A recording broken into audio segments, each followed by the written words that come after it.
mënuñu ko support dañoo dee ñi dañoo mujj génn réew mi ils ont dégradé l'économie du pays dégradé les édifices publics autres alors que ñoom partition yi ñuy joué ils n'ont pas de place là-bas.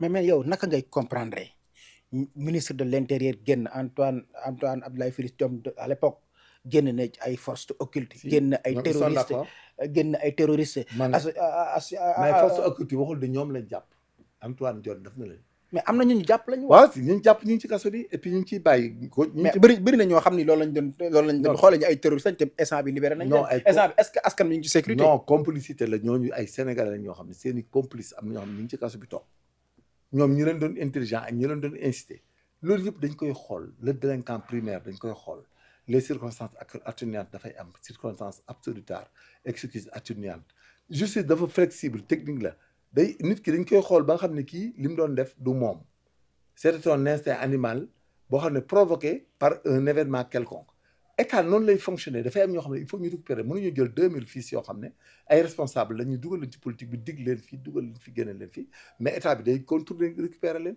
fi ne am na ñoo xam ne lu ñu dellooti kaso bu événement amante duñ ci dugg duñ wax duñ posté parce que l'état les a récupérés ce qu'on appelle l'état les a reclassés bokk d'accord reclassement social la état bi loolu mooy rôle am li Macky Sall def nii ak état bi def ko ak ministère de la justice c'est ça le rôle mais mënoo jël am réew nga rey 4000 personnes yoo xam ne dañoo voté mais parce que da ngay xool maladie bi tax ñu voté c'est une maladie psychologique yéen gis ngeen ne dëkk bi yow booy xam ngeen ne dëkk bi dañoo phagocyté woon nit ñi envoûté leen ñëpp lañ dugaloon ci camp bi journaliste yi est-ce que de injustice bu doon gis injustice bu flagrante xam nga Ousmane Sonko ji ñu ko viol à la fin amuñu viol léegi ñu requalifier les faits mais c'est un opposant comme tous les opposants mais Ousmane Sonko fi mu dem c'est pas Ousmane Sonko bu demoon Dantec wala principal wala Fann kenn du ko tudd boo dem ci clinique kenn du ko tudd Ousmane Sonko moom bu leen dugg ci gaab mais d'accord mais bu ñu ko tuddee Ousmane Sonko moom bu yeboo rek ñu ñaanal ko gars yi dimbale ko ñu libéré ko bu dem dox yeneen soxla mais d'accord lu ñu mënul comprendre mooy Ousmane Sonko ñu jàpp ko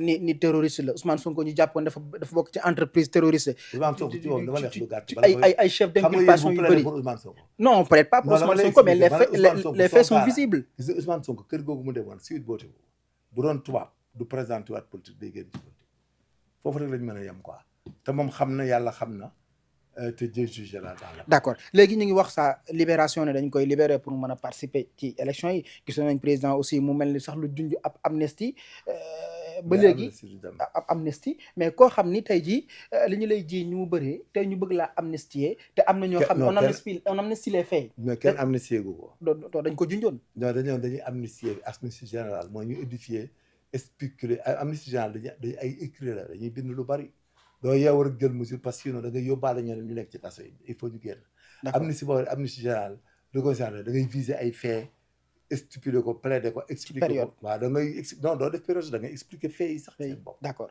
da nga leen di circonscrire nature yu faits yi ngay amnistie générale da nga koy bind circonstance da nga koy dind da nga koy dater aussi c'est-à-dire c'est contextualisé c'est idéalisé c'est structuré texte boobu du question nga ne rek les faits portant nangam mais y a des terroristes yoo xam ne bokkuñ ci affaire politique yi. ay terroristes doo leen bàyyi moo tax fee yooyu bu ñu koy bind dafa am nu ñu koy bindee état bi xam na ko député yi xam nañ ko magistrat yi xam nañ ko ils vont les assister pour ça Ousmane Sonko pour l'instant on n'est pas avec lui en phase de parler de libération autre ils sont en liberté provisoire c'est un processus la liberté provisoire n'en rien les inculpations. d'accord mais si une fois ñu amnistier woon ko. si une fois ñu amnistier ko il y a que l'État qui va conformiser l'amnistie par rapport aux mais autres, instant bi par rapport au contexte et donnera des arguments aux Sénégalais. Il faut d'accord depuis mars 2021 ba tey jii nii plus de 70 personnes ñàkk nañ seen bakkan ci manifestation yi léegi ñoom seen ay waajur droit yi ñu waroon a dox ngir lijjante ñan ñoo rey qui sont les responsables kon ñooñu fu ñu mujjee. mais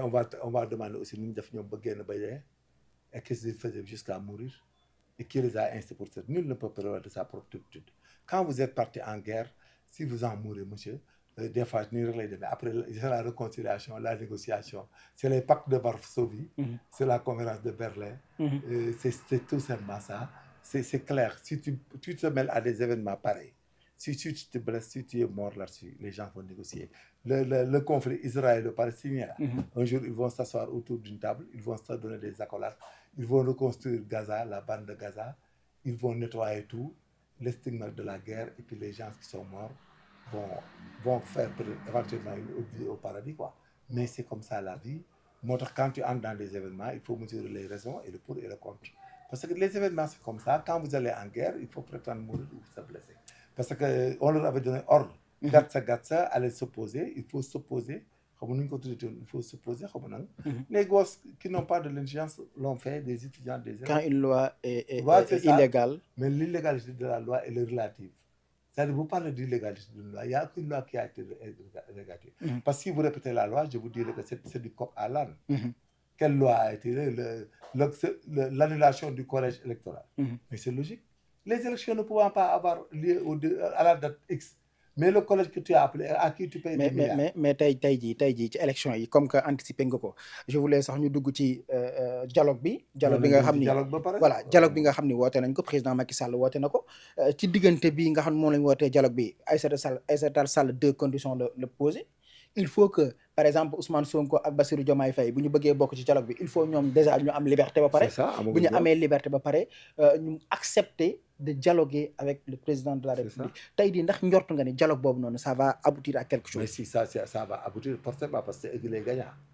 Macky Sall il pouvait aller et prendre des mesures et attendre le conseil constitutionnel. Le conseil constitutionnel fait mu ne mais j'ai pas les possibilités de faire je suis là si vous avez les moyens amenez les moyens xam nga chaque fois ma répété ko Macky Sall est un légaliste moo tax mu ne leen je prends acte parce que xam na ne li ñuy wax ni amul bopp amul genn parce que imaginez dama la jox exemple xam nga neewoon du ñu anticiper ci décret yi. ñaari condition la première chose. Le décret qui convoque le comité électoral.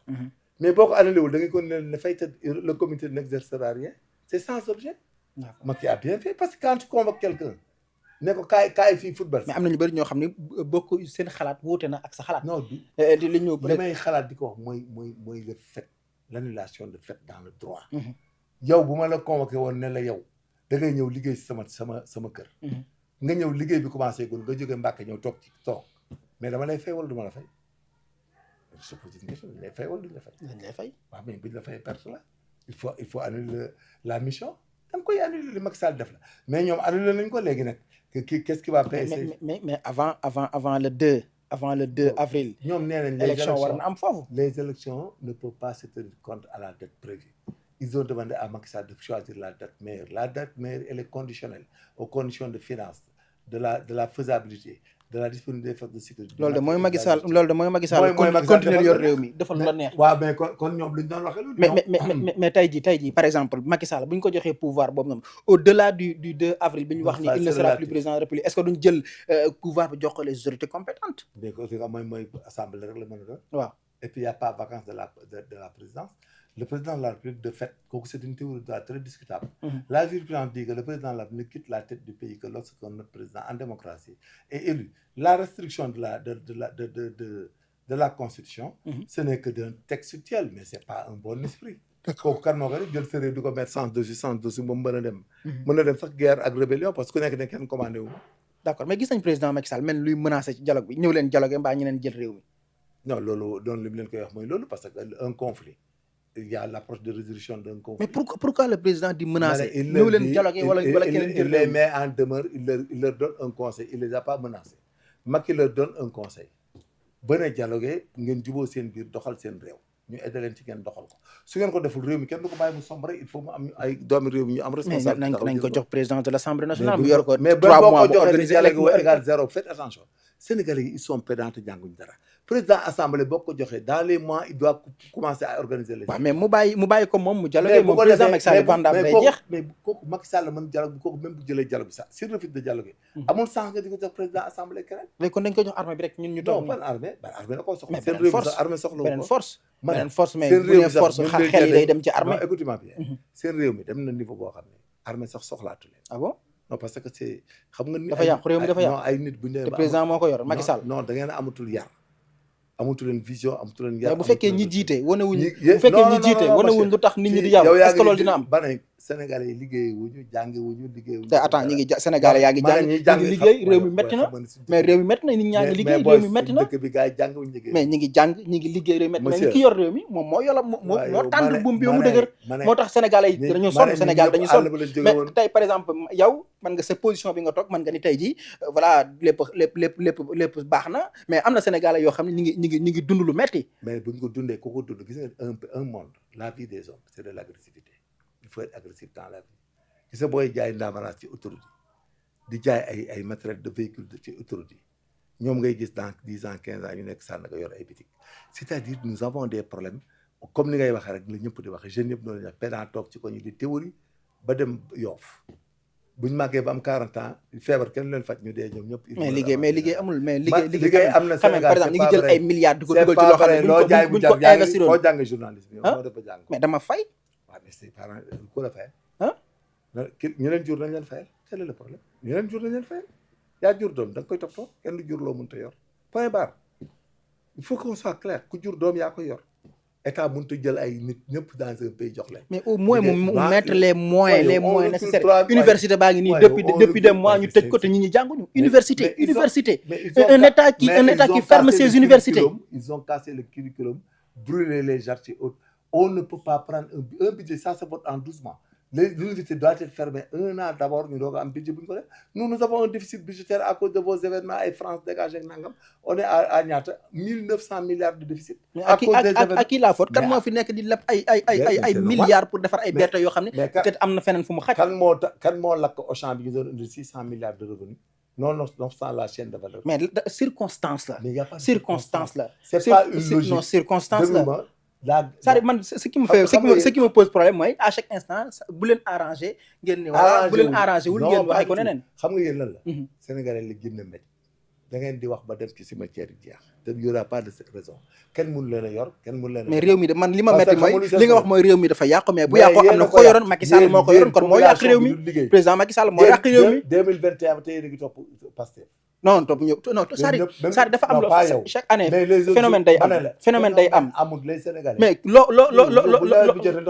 Ousmane Sonko loo ko bañ nangul ko ni am na popularité nit ñi bëgg nañ ko c'est un politicien dem nañ bañ sax moo gën a nekk fin politique que Macky Sall avec ses stratégies depuis prison mi ngi yëngal réew mi mais ban prison mais c'est normal yëngal réew yomb na boo fekkee une horde de chômeurs une horde de personnes rebuffées des écoles des gens qui ont raté les écoles qui n'ont pas appris le métier qui n'ont pas appris l'école. loolu de état bi moo ci waroon taxaw. état bi moo ci waroon taxaw mais état bi moo ci waroon taxaw. gis nañ fi ay nit ku ci mel ni Pape Abdoulaye Touré ci benn manifestation demul giwul ñu dàq ko yóbbu ko ci kaso bi damm ay tànkam damm ay loxom génn waat ko ne ko may nañ liberté provisoire. te ñooñu ay terroristes lañ leen jàppale woon. bu ngeen manifester la force restera à la loi. continuer à manifester te pourtant fii la Aline Dembourou Sow taxaw ne bu ñu voté Macky Sall nañ jël ay jaasi kii taxaw ne nañ rey Ousmane Sonko te état yëngatuwul. mais am ku ma ndey ku ma amul ndey dañ déloger Macky Sall yëpp kenn leen. mais ñu ci bëri ci kaso bi. mais c'est normal. pourquoi ñu jàpp ñooñu bàyyi ñe. ma ne ñi ci am circonstance yoo xam ne circonstance de lieu et de temps. on les prend. li ngeen di wax bu ñu leen jàppoon yéen ñëpp ngeen jeex. d'accord réew mi de métti na bu fekkente ni boo faree ci Macky Sall boo seen télé sax seen télé yi sax dañ ko waroon tëj ak seen site yi. kon mu gën a nekk jaay doole di. waaw bañ a noonu la état loolu la état moo am doole ji da leen di jaarale dans l'ordre bu n'êtes pas en ordre. mais loolu bu ko defee nekkul ci ordre. mais yéen nga nekkul dans l'ordre. xam nga ñun au moins ñun ay journalistes dañuy jàpp leen maltraité leen torturé mosuñoo gis jël dans aucun pays du monde. état du ci wax état du enquête. dans aucun pays du monde dama lay jàng rek amul benn pays en Afrique boo xam ne des journalistes prennent des positions vertement et utiliser leur support médiatique. ah non pour du contre un état. non loolu moom ça n'engage